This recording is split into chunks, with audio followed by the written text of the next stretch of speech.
Mari kita mencoba merenung dari pilkada-pilkada sebelumnya, kira-kira kalau kita hanya terjebak atau teriming-imingi dengan hasil daripada pemilih pemimpin dengan cara money politik, apa dampaknya bagi kita selama 5 tahun. Nah sekarang saatnya kita rubah mindset kita memilih pemimpin supaya sidin yang kita pilih ini memang bujur-bujur punya kemampuan dan kemudian bermanfaat buat masyarakat di daerah. Assalamualaikum warahmatullahi wabarakatuh. Berjumpa kembali kita dalam ngobrol pinggiran akhir pekan, dialog yang diinisiasi oleh bijak.com dan jrnews.co.id, media online di Kalimantan Selatan. Menuju pilkada serentak 27 November 2024, hari ini percakapan diskusi soal pilkada semakin ramai. Termasuk misalnya ajakan untuk mencoblos semua gambar yang ada di kertas suara agar kemudian bernilai batal. Itu juga kemudian ramai. Selain hari ini kita mencermati pasca putusan MK 60 dan 70, soal kota kosong juga masih terjadi, walaupun kemudian kemarin sempat dilakukan perpanjangan masa pendaftaran. Kalau kita melihat fenomena kota kosong di Kalimantan Selatan, setidaknya kalau kita mencermati ada 2 kabupaten. Satu ada Kabupaten Balangan, kemudian yang kedua Kabupaten Tanah Bumbu. Nah, bagaimana kita melihat fenomena dan dinamika pilkada serentak 2024 termasuk di Kalimantan Selatan, kita akan bahas. Sudah hadir 2 orang narasumber kita. Yang pertama ada Bang Dr. Sumantar. Waalaikumsalam warahmatullahi wabarakatuh. Alhamdulillah sehat. Sehat dan waras yang penting. Alhamdulillah, belajar waras. Ini ada tokohnya kan? Ya, jadi kalau kita bicara pemilu, bicara pilkada, orang yang sering kali bicara lantang soal demokrasi, ada Bang Tasrik Usman. Waalaikumsalam Bang Tasrik. Waalaikumsalam warahmatullahi wabarakatuh. Karena kalau biasanya Bang Tasrik kan sangat familiar di media nasional. Hari ini kita bicara dalam konteks di lokal, Bang. Ngobrol pinggiran. Bicara karena setidaknya kan banyak hal yang setidaknya membuat kita prihatin dengan pilkada ini, Bang. Ada soal kota kosong itu di nasional terjadi, yang kemudian terjadi juga di Kalimantan Selatan. Pada sisi yang lain hari ini ajakan untuk kemudian golput, ajakan untuk kemudian memilih semua yang ada di kertas suara, yang tentu kemudian dampaknya kan adalah batal juga semakin ramai. Nah, pertama saya ke Bang Tasrik dulu ya, Bang ya. Bang Tasrik gimana? Ya, pertama saya ingin menyampaikan bahwa pilkada itu bukan hanya sekedar memilih pemimpin ya, tetapi ada unsur pendidikan politik bagi masyarakat, bagaimana proses demokrasi itu sehingga melahirkan pemimpin yang baik gitu. Nah, saya melihat dan prihatin dari pemilu ke pemilu itu semakin meningkat kota kosong. Kalau ini dibiarkan, maka ini kemunduran demokrasi. Kita tahu bahwa di ujung pandang atau di Makassar pernah terjadi calon dan kemudian melawan kota kosong, dan itu kota kosong yang menang. Nah, kalau seperti ini kan sangat memalukan, atau kalau bahasa saya pelecehan terhadap demokrasi. Bayangkan saja kalau KPU itu melaksanakan debat, penyampaian visi misi, kan masa manusia menyampaikan visi misi kota kosong, apa yang mau disampaikan? Jadi bukan debat jadinya. Iya, nah ini harus menjadi pemikiran bukan skala lokal, tetapi menjadi skala nasional. Dulu beberapa puluh tahun yang lalu saya kebetulan sebagai pelaku ya, ketua pansus pemilihan pilkada itu, bahwa pencalonan kepala daerah di tingkat kabupaten dan kota itu cukup ketua-ketua sekretaris partai di daerah itu yang mengajukan calon ke KPU. Oh, surat rekomendasi itu? Rekomendasi itu. Yang sekarang orang berburu-burunya kan ke Jakarta. Iya. Kalau untuk provinsi cukup di provinsi, walaupun itu dikonsultasikan ya ke satu tingkat di atasnya. Tetapi kan sekarang dirubah undang-undang pilkadanya itu harus ke DPP. Nah, kalau ke DPP itu high cost bagi sang calon. Artinya dia harus berhubungan dengan ketua di daerah, provinsi dan pusat. Dan kalau sudah di pusat, ya kita sama-sama tahulah, tidak ada yang gratis dalam. Nah, itu yang kita minta pemerintahan yang baru dan DPR yang baru. Tugas mereka pertama adalah dalam rangka mengedukasi supaya demokrasi ini jalan, dirubah lagi undang-undang itu, kembalikan ke undang-undang yang lama. Itu yang pertama. Yang kedua, saya melihat bahwa fenomena kota kosong ini ada kecenderungan calon tertentu karena dia mempunyai katakanlah cost yang banyak atau punya finansial yang kuat, maka dia berusaha untuk memborong semua partai. Nah kalau itu yang terjadi, padahal di daerah itu cukup banyak potensi tokoh-tokoh yang punya kemampuan untuk menjadi pemimpin, tetapi harus kalah dengan perolehan partai politik dikuasai oleh. Nah, bagi saya kalau ini dibiarkan terus-menerus, ini yang dirugikan bangsa, masyarakat, dan pemimpin itu sendiri. Karena coba kalau bayangkan, kalau pemimpin itu dia hanya menang dengan kota kosong, itu akan menjadi stigma. Kakek, cucu-cucunya, kakek menang waktu itu dengan apa? Dengan kota kosong. Malu-maluin aja. Apa di media medsos kan terekam itu di ini kan. Jadi menurut hemat saya sudah saatnya sekarang fenomena kota kosong itu harus dihilangkan. Dan itu ada hubungannya dengan persoalan kadang-kadang merembet ke persoalan money politik. Nah, kalau ada fenomena seperti yang di Jakarta terjadi sekarang bahwa ada ajakan untuk mencoblos ketiga-tiganya, memang di dalam undang-undang tidak ada larangan karena itu hak konstitusional, tapi secara edukasi politik kurang pas. Tapi kita harus pahami kenapa ada ajakan itu yang cukup kuat di DKI, karena ada calon tertentu yang mereka kehendaki itu tidak dicalonkan partai. Jadi bentuk perlawanannya itu tadi? Iya, artinya mereka mau meluapkan isi hatinya bahwa kenapa yang kami harapkan menjadi pemimpin yang sudah pernah ada bukti, tetapi kok partai politik tidak mencalonkan.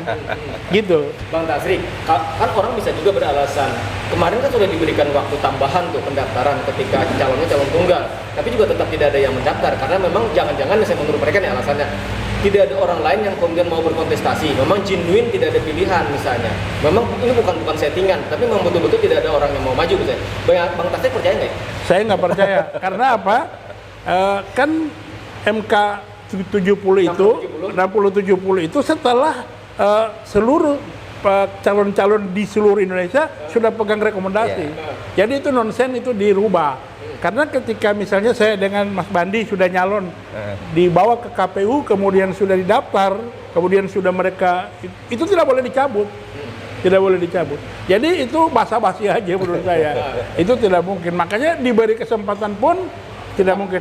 Dari independen dengan waktu yang hanya cuma 1 minggu, mana mungkin nonsen dia bisa mencari KTP puluhan ribu. Jadi maksud saya coba mari kita berpikir jangan ada sandiwara dalam memanage negara ini, khususnya dalam mengatur demokrasi di Indonesia. Jangan ada sandiwara. Jangan ada, dan jangan ada dusta di antara kita. Okay. Ya, itulah Bang Suman, ya.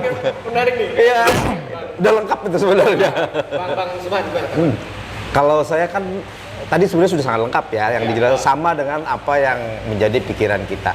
Tapi mungkin kita tarik ke belakangnya. Ya. Mengapa itu terjadi kan? Persoalannya kan itu. Kok bisa terjadi sistem demokrasi yang sudah dibuat sedemikian rupa yang menginginkan terjadi sebuah proses yang sangat istilahnya sangat independen tanpa ada pengaruh apa. Jadi kesadaran dalam berpolitik tuh baik itu si pelakunya dan masyarakat semakin bagus. Itu kan tujuan akhirnya sebenarnya. Nah, tapi problem pada saat tadi Bang Tasrik menyampaikan persoalan money politik lah, tandain kan. Nah, pada saat money politik itu sudah menjadi sesuatu budaya yang akhirnya disepakati walaupun tidak dijadikan semacam malu-malu lah. Tapi sebenarnya kan semua orang memahami bahwa kekuatan itu ada di sana. Nah, karena kekuatan itu ada di sana, akhirnya yang jadi problem adalah muncul kekuatan penyandang dana. Kalau bahasa para ahli ada yang menyatakan oligarki, pemodal, istilah gitu. Nah, disinilah sebenarnya titik persoalannya. Pada saat mereka punya kepentingan tertentu, kemudian ingin mengamankan dan atau mengembangkan kepentingannya itu, digunakanlah sistem kapital tadi permodalan. Nah, pada saat sudah terjadi tersusun rapi, muncullah yang ada saat ini, borong partai. Akhirnya yang parah tuh muncullah semacam kolusi dalam partai-partai untuk supaya bisa menjatuhkan orang yang kira-kira akan melakukan sesuatu yang mungkin tidak memberikan manfaat ke mereka, dan juga untuk melanggengkan apa yang menjadi keinginannya si penyandang dana itu tadi. Nah, Kemarin kan MK membuat keputusan yang luar biasa sebenarnya ketika menurunkan batas itu tadi bahwa tidak seperti yang lalu lagi. Nah ini sebenarnya membuat harapan baru kan. Tapi kemarin persoalan muncul pada saat waktunya itu tidak memungkinkan tadi sampai karena sudah dilakukan itu tadi. Nah jadi memang ke depan sebenarnya ada yang menarik. Kita ingin melihat terutama di DKI ya. Di DKI itu kan sebenarnya ada pertarungan antara keinginan masyarakat banyak walaupun tidak semua dengan pihak partai-partai yang mengusung orang-orang tertentu yang orang-orang tertentu ini sudah istilahnya tuh sudah disetujui oleh para pihak yang berada di belakangnya. Ya mungkin kalau tadi kita kembali ke wujud tidak ada dusta di antara kita, maka kita pasti tahu persis bahwa ada kepentingan mungkin oligarkis di sana, kepentingan orang-orang kuat di sana yang menginginkan bahwa orang yang diinginkan diharapkan masyarakat ini untuk tidak dapat tempat. Nah di sini nanti akan terlihat kalau memang gerakan apa istilahnya tadi coblos 3. Coblos semua ini menjadi besar suaranya, maka itu akan menjadi simbol perlawanan baru terhadap kekuatan-kekuatan yang saat ini menguasai perpolitikan di negeri kita. Tadi oligarki, money politik dan sebagainya. Itu yang pertama. Kemudian saya melihat sebenarnya sependapat tadi bahwa perlu ada perubahan model yang digagas oleh penguasa yang nanti akan setelah bulan Oktober ini ditambah unsur legislatif yang baru untuk merubah regulasi. Misalnya seperti ini. Sebenarnya harusnya celah untuk pilihan masyarakat tuh di sektor misalnya di independen. Independen itu kan sebenarnya pemainnya kan masyarakat tuh. Nah, ini harus dibuka, kesempatannya dibuka luas. Artinya yang dulu misalnya ambang batasnya tinggi ini menjadi direndahkan. Jadi tidak artinya kalau misalnya dulu berapa terkesah berapa persen? 20. Nah, mungkin cukup 5% saja. Karena kita ingin sebenarnya dalam tujuan demokrasi itu kan tadi disampaikan Bang Tasrik tadi adalah faktor penting itu adalah mencerdaskan masyarakat. Jadi semakin banyak pilihan. Semakin bukan seperti itu kan artinya kalau misalnya masyarakat punya celah untuk dia memilih figur yang dianggap dia mewakili kepentingan dia, maka dia punya pilihan melalui jalur independen. Karena di situ persyaratannya tidak tertinggi. Ini kalau kita mau negeri ini lebih baik. Nah tentunya dengan persyaratan tentu, artinya independen tuh juga harus ada tambahan persyaratan, bukan di jumlahnya dia mengumpulkan yang tadi 20%, tapi di figur orangnya. Ada persyaratan tertentu orang-orang yang bisa maju di independen. Pertama misalnya, dia memang representatif tokoh yang ada di masyarakat yang memang terbukti bahwa dia sudah track recordnya tuh jelas. Nah misalnya kita ambil contoh Bang Tasrik, pengalaman di politik, kemudian sudah banyak memberikan misalnya aktif di masyarakat, tokoh yang banyak membantu masyarakat segala macam, mungkin ulama, mungkin apa. Nah itu hak masyarakat ada dengan catatan orang itu bukan dijadikan tokoh asal-asalan. Kita kan sering melihat nih Bang Tasrik ya, muncul spanduk si A tokoh masyarakat, ada tokoh bla bla bla bla. Nah, padahal kita sendiri yang sering ke masyarakat melihat, kan nggak pernah kenal, nggak pernah tahu orang ini, gitu kan. Jadi jangan seperti itu. Jadi perlu ada memang persyaratan di independen ini tadi, ketokohan dan segala macam itu harus benar-benar jejak rekamnya tuh bisa dibuktikan dan bisa dipertanggungjawabkan. Bang Tasrik, saya balik kan jangan ada dusta, jangan ada sandiwara. Pemilu legislatif Pilpres 14 Februari udah selesai. Pemilu pilkada terdekat adalah 27 November nanti. Ini kan menjadi masa jeda nih. Masa untuk masyarakat kita, rakyat untuk berpikir siapa yang akan kita pilih dalam pilkada. Nah, ketika kemarin 14 Februari itu kan dinamikanya luar biasa kan Mas Edi.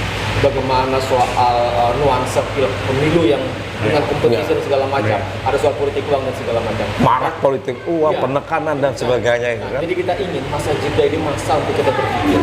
Ini ada daulat rakyat Bang Tasrik. Ada daulat rakyat di 7 November nanti untuk datang menggunakan hak suaranya.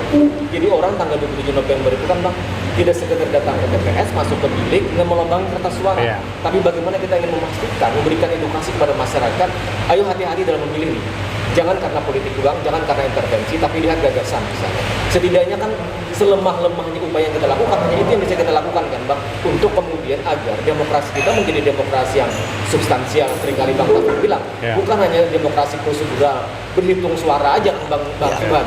Yang penting siapa yang terbanyak dia menang. Tapi kita ingin orang yang menang itulah orang yang punya legitimasi, orang yang terpilih karena gagasan, Bang Nasir. Iya, memang kalau kita belajar dari beberapa kali pilkada, memang masyarakat kita kan itu terbelah ya. Artinya ada yang menengah ke atas, dia pasti akan menggunakan figur siapa yang tepat. Tetapi kalau kita harus sadari juga di masyarakat kita yang di bawah, itu karena kehidupan mereka memang masih katakan ditawarin segala sesuatu dan dia masih tergoda. Cuma saya yakin bahwa masyarakat katakan di money politik pun dia mulai ada kesadaran, oh ternyata ketika kita pilih selama 5 tahun yang kita pilih itu tidak membawa kebaikan gitu loh. Artinya ada optimisme. Ada optimisme saya, khususnya di Kalimantan Selatan. Saya mau ini himbauan karena Kalsel ini kan daerah yang agamis, kemudian daerah yang punya budaya kebaikan untuk membangun daerah ini, dan juga sumber daya manusia kita juga tidak kalah-kalah dengan daerah lain.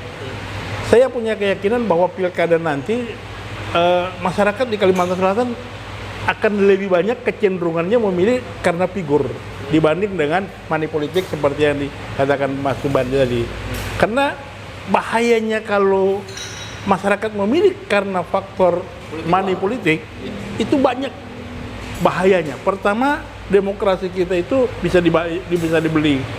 Yang kedua, sang calon karena dia harus mengeluarkan kos yang begitu besar, itu dampaknya ketika dia memimpin pasti dia akan berpikir mengembalikan investasi. Jadi tidak pernah ada biaya politik yang besar yang dikeluarkan itu tanpa ada. Oh iya, itu yang baik. Dan yang ketiga persoalan mentalitas. Kalau kita ini tetap terjebak seperti money politik terus-menerus, ini akan sangat, artinya walaupun dia tidak mengaku tapi kan pasti ketahuan, karena dari sisi agama itu berdosa, dari sisi aturan negara itu ada pidananya.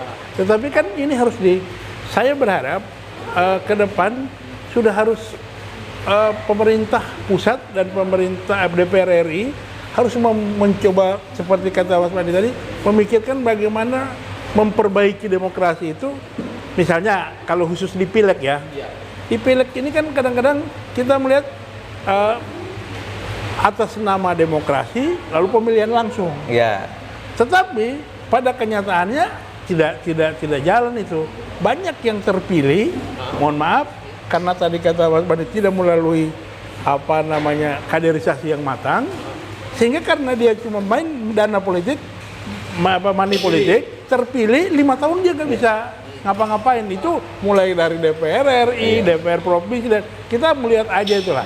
Sehingga kalau dia nanti tidak punya pengalaman, tidak punya jam terbang, ketika dia berhadapan menggunakan hak kontrol dengan eksekutif, itu dia tidak punya kemampuan. Kadang-kala Bang Tasik banyak kita temui, tugas dan fungsi dewan dia nggak ngerti mereka. Dia nggak ngerti ya. Ada salah satu, mohon maaf, kebetulan selebriti sudah 2 periode dia di DPR RI, ketika ditanyai tentang pansus, dia nggak paham. Nah itu yang jadi mudah-mudahan, dan saya berpikir ini memang saran ini kurang diterima oleh publik, tapi untuk perbaikan, kalau di Amerika itu kan cuma ada 2 partai, Partai Demokrat, kemudian income per kapita masyarakat di sana sudah tinggi. Bayangkan pamannya Obama, ketika dia lihat ada program Obama yang kurang mengena dengan keinginannya, dia nggak pilih Obama. Bayangkan demokrasi di sana. Tapi di Indonesia kan belum seperti itulah. Nah, cuma kita berharap kalau kita memperbaiki untuk pileg ya, khusus pileg, kan ada wacana dari teman-teman di Senayan, bagaimana kalau dikembalikan ke urut kacang. Karena kalau urut kacang terjadi, money politik tidak mungkin. Urut kacang berarti berdasarkan nomor urut? Iya, berdasarkan nomor urut. Kalau sekarang kompetisinya kan kompetisi bebas kan? Iya, jadi kalau sekarang kompetisinya dengan luar, antar partai, dan kompetisi internal partai. Kalau dia nomor urut, misalnya Mas Bandi nomor 1, Rasidi nomor 2, mau gunakan money politik tetap ini yang duduk. gitu loh. Berarti di dalam internal partai sendiri harus ada proses seleksi kan, Pak? Iya, nah mohon maaf saya pernah di salah satu partai politik ya, itu 5 tahun sebelum saya jadi pengurus itu saya sudah ada di ormasnya dulu. Kemudian Penjenjangan jalan. Ya, 5 tahun saya jadi pengurus baru bisa jadi calon. Nah, setelah di sana ketika kita dipercaya menjadi pimpinan DPR, kita udah matang karena sudah Menjalani. Ya, kalau sekarang kan banyak nih yang ikut jadi tetapi tidak punya kemampuan setelah dia duduk menjadi legislator. Jadi proses seleksi oleh partai harus betul-betul Iya. dilakukan. Iya. Artinya kemudian hari ini kita bicara tentang pilkada langsung, rakyat akan menentukan pilihan. Pilkadanya iya langsung, Iya. tapi kemudian orang ketika memilih itu bukan karena gagasan, tetapi karena tadi ada iming-iming politik uang dan Iya. segala macam, itu yang kemudian menjadi tidak sehat, Bang Subhan. Kalau Kan saya- kita tidak pernah lelah, Bang, soal bagaimana melakukan edukasi melawan yang namanya Iya. politik uang.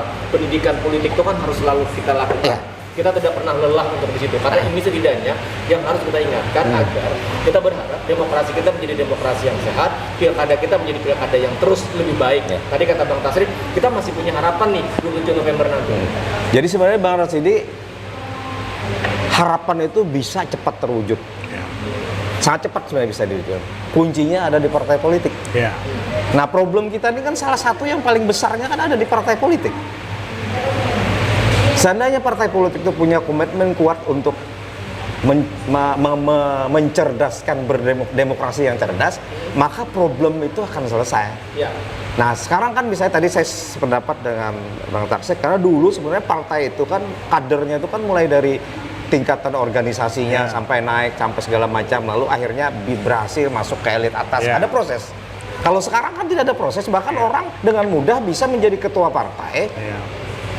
pindah-pindah, bahkan tanpa menjadi anggota pun bisa jadi ketua partai. Ya. Padahal ini adalah mesinnya, industrinya tokoh politik itu adanya di sini. Ada yang 2 hari jadi anggota partai langsung ketua. Nah, itulah, itu kan salah satu yang sangat mencederai dan merusak demokrasi. Sama di daerah kita juga seperti itu kan. Dengan mudahnya kalau punya kemampuan finansial, dia bukan mudahnya berpindah ke kanan ke kiri karena segala macam. Nah, jadi kalau mau benahi mulai dari sini. Dari partai politik. Dari partai politik. Kalau misalnya katakanlah kita misalnya money politik aja. Kalau misalnya partai politik itu membuat syarat mutlak untuk misalnya seperti ini. Walaupun tidak urut kacang, kalau misalnya salah satu di antara calon itu tadi, misalnya ada 10 nomor, di antara nomor 10 ini ada nomor 5 dia punya suara terbanyak, menyalip yang nomor 2, itu harus ada proses dikontrol dulu. Bagaimana proses berpolitik dia? Apakah dia bagi-bagi? Apakah dia dengan cara seperti apa? Kalau dia ditemukan itu, maka partai otomatis mendiskualifikasi terhadap calon itu dan digantikan oleh calon yang berikutnya. Ya, dilihat semua. Nah, itu sebenarnya yang harus dilakukan partai kalau mau cepat. Kemudian pada saat dia pilkada misalnya memilih bupati, wali kota, gubernur, segala macam, dia harus punya semacam kajian awal dulu selama beberapa tahun untuk mengusung seseorang. Dari kader dia siapa yang potensi harus dia petakan. Orang yang karena misalnya sudah punya 1-2 partai yang solid mendukung, dia ingin rangkum semuanya, mesti yang terjadi itu kalau partai ini memiliki integritas dan memiliki semacam niat untuk memperbaiki perpolitikan di Indonesia. Tapi problemnya kembali di partai ini. Bahkan kita sering mendengar, bahkan mungkin pernah mengalami pada saat kita misalnya mau bercalon segala macam itu, kasak kusuknya itu persoalan di berapa kita akan bayar satu suara, berapa kita harus membayar misalnya partai ini dia akan dukung. Jadi hal-hal seperti inilah yang sebenarnya bagian dari faktor merusaknya. Dulu tahun 2010 kalau tidak salah 2010, saya pernah dulu terlibat membantu salah satu tokoh di sini untuk tampil dalam pilkada. Orang ini punya integritas, punya kemampuan, pengalaman ada. Saya ketemulah dengan beberapa tokoh partai. Apa yang mereka sampaikan ke saya pada saat itu? Sebenarnya orang ini bagus orang ini, tapi dia tidak punya ini dan tak bisa mencarikan ini. Coba bayangkan. Akhirnya gagal. Gagal. Orang yang punya kemampuan. Inilah problem mendasar kita. Padahal saya sudah bilang berarti kita coba kalau kita mau menjadikan demokrasi ini bermakna dan memang sesuai apa yang dicita-citakan, maka kita coba kita yang akan menjual tanda kutip tokoh-tokoh ini untuk di masyarakat untuk agar mereka dipilih. Jadi kita dorong orang-orang Iya, harusnya seperti Oke, itu. terakhir saya ke Bang. Bang, ini kan bukan soal orang, ini Iya. bukan soal siapapun yang tanding dalam pilkada nih. Iya. Pilkada gubernur, pilkada 2 wali kota, Iya. pilkada 11 kabupaten. Kalau kita bicara dalam konteks politik lokal di Kalimantan Selatan, Iya. ini bukan soal nama, ini bukan soal kita mengendorse siapa, Iya. tapi kita ingin ada proses yang sehat, ada Iya. proses demokrasi yang berjalan normal, bukan karena yang tadi kita cemaskan ada politik uang, ada penyalahgunaan kekuasaan dan segala macam. Bang, dalam konteks itu sekali lagi, apa harapan Bang Tasrif? Iya. Saya berharap yang pertama dulu pilkada di Kalimantan Selatan itu berjalan aman dan lancar ya. Yang kedua, kita berharap masyarakat lebih melek politik ya, bahwa kita ini memilih pemimpin bukan untuk 1-2 hari, tapi untuk 5 tahun. Untuk 5 tahun. Untuk 5 tahun. Nah, dan kalau 5 tahun itu kita berharap sang calon yang terpilih itu mempunyai program yang jelas untuk masyarakat selama 5 tahun. Nah, yang jadi repot kalau dia misalnya tadi yang kita bicarakan ketika dia menang hanya karena money politik, maka masyarakat tidak bisa banyak berharap. Dan biasanya masyarakat juga tidak bisa menuntut karena sudah mendapat selesai. Nah, salah satu contoh yang lagi viral sekarang ya di seluruh Indonesia, khususnya ini setelah pasca pelantikan teman-teman di DPR, itu tidak bisa disalahkan. Ada menggadaikan SK. itu tidak lepas daripada mungkin dia sudah Utang terpilih ya, utang. karena dia utang dan dia sebagainya, sehingga dia mau tidak mau. Memang secara aturan itu tidak melanggar, tetapi secara etika etik tidak. Saya alhamdulillah 2 kali jadi anggota DPR tidak sempat katakan menggadaikan. Karena apa? Karena kita dipilih karena memang kita dipilih, bukan karena kita bagi-bagikan, dan kosnya juga tidak ada. Ya paling ya kita cuma untuk kaos, untuk kampanye, dan kita tidak ada beban. Sehingga kita tidak pernah sampai menggadaikan itu, tidak. Karena sistemnya dulu bukan sistem proporsional terbuka ini. Begitu. Jadi sekali lagi saya mengharap kepada seluruh masyarakat di Kalimantan Selatan, mari kita mencoba merenung dari pilkada-pilkada sebelumnya, kira-kira kalau kita hanya terjebak atau teriming-imingi dengan hasil daripada pemilih pemimpin dengan cara money politik, apa dampaknya bagi kita selama 5 tahun. Nah, sekarang saatnya kita rubah mindset kita memilih pemimpin supaya sidin yang kita pilih ini memang bujur-bujur punya kemampuan dan kemudian bermanfaat buat masyarakat di daerah. Sama Bang Rasidi, sama yang paling penting sendiri Bang Rasidi. Kasus di DKI itu kan sebenarnya contoh bentuk perlawanan. Ya. Dan saya pikir kan mungkin masyarakat kalau misalnya melihat baik itu misalnya di daerah kita atau daerah-daerah lain, kalau melihat misalnya ada calon yang memang indikasinya sangat kuat dikuasai oleh pihak-pihak tertentu, artinya memborong partai dan sebagainya, maka sebaiknya bentuk perlawanan itu adalah dengan jangan memilih mereka. Artinya kalau misalnya ada kota kosong, lebih bagus menangkan kota kosongnya lah, agar nanti menjadi pelajaran bahwa inilah bila mana misalnya melawan kehendak apa yang dikehendaki oleh masyarakat. Jadi masyarakat memang perlu menyampaikan independensinya, perlu menyampaikan kepada tuan-tuan oligarki segala macam dan pemilik-pemilik partai-partai bahwa yang berkuasa terhadap perpolitikan ini adalah sebenarnya masyarakat. Jadi harus tekankan itu Bang Rasidi. Jadi kita tidak pernah lelah untuk melakukan edukasi kepada masyarakat pentingnya pilkada. Bahwa pilkada itu 7 November tidak sekedar datang ke TPS. Saya pikir yang bisa melawan oligarki itu seperti yang banyak diberikan tanggapan oleh para ahli adalah dengan cara seperti yang dilakukan di Jakarta. Saya tambahkan sedikit tentang kota kosong. Kota kosong itu undang-undangnya apabila kota kosong yang menang, maka pemilu itu diulang. Kemarin kan rencana 5 tahun. Berarti 2029. Ya, tapi kemarin Komisi 2 dan KPU sudah sepakat bahwa ditunda setahun. Nah, artinya selama setahun itu kita dipimpin oleh PJ. bukan legitimasinya kurang. Nah, yang kedua, kalau dia tidak mencukupi 50% lebih, 51. maka otomatis dia kalah dan yang bersangkutan tidak bisa mencalonkan lagi untuk menjadi calon kepala daerah akan Di datang. pemilu berikutnya. Pemilu juga berikutnya, kan, iya. sebelumnya. Ya, artinya terlalu mahal biaya demokrasi. Iya. Nah, itu penting kan, menjadi pendidikan. Iya, Oke, pendidikan. jadi bagaimana kemudian 27 November ada daulat rakyat, kita berdaulat Iya. untuk datang ke TPS, berdaulat untuk melombangi kertas Iya. suara, Iya. maka mari kita gunakan daulat kita itu dengan baik. Terima kasih Bang Terima Taufik, kasih. terima kasih Terima kasih. Bang Subhan. Tentu tidak lelah kita berdiskusi soal pilkada. Baik. Menuju 27 November akan ada banyak seri diskusi kita soal pemilu. Jadi terima kasih Bang kasih. Taufik. Demikian kita sudah kebersamaan kita dalam ngopi kali ini dalam ekspedisi perubahan. Bagaimana kemudian 27 November kita rakyat punya daulat untuk menentukan pilihan, bagaimana datang ke TPS tidak hanya sekedar melobangi kertas suara, tetapi bagaimana kemudian melobang itu karena sebuah kesadaran orang yang kita pilih adalah orang dalam basis gagasan, bukan karena politik uang. Setidaknya itu yang bisa kita lawan. Terima kasih dan wassalamualaikum warahmatullahi wabarakatuh. Waalaikumsalam. Salah.